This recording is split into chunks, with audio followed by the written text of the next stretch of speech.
un'accelerazione ai lavori. Termine quanto mai azzeccato, visto che si parla del grande progetto della Pedemontana, la superstrada che dovrebbe rivoluzionare la viabilità veneta.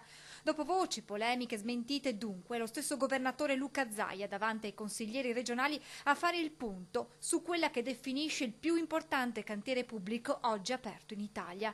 I lavori dovranno cambiare marcia per chiudere i cantieri e consegnare entro i tempi previsti l'opera.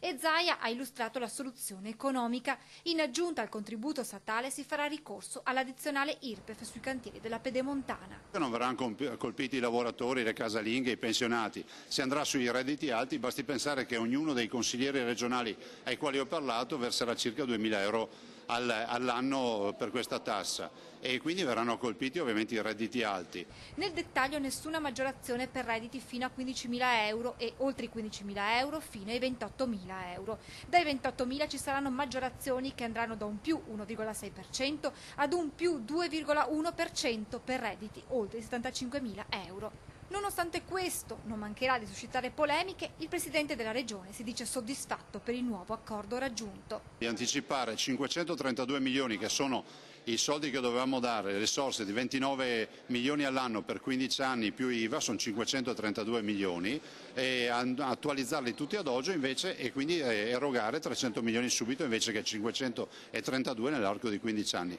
Vi sono però delle questioni ancora calde sul tavolo, come la mancata esenzione dei pedaggi per i residenti. È vero, toglie le esenzioni, però fa in modo che non siano solo pochi ad avere l'esenzione, ma che siano molti a godere della riduzione delle tariffe. E la questione espropriati. Noi cerchiamo di fare in modo che gli espropriati vengano pagati, fra l'altro nell'atto c'è scritto che devono essere pagati per primi da subito e quindi risolvere il problema.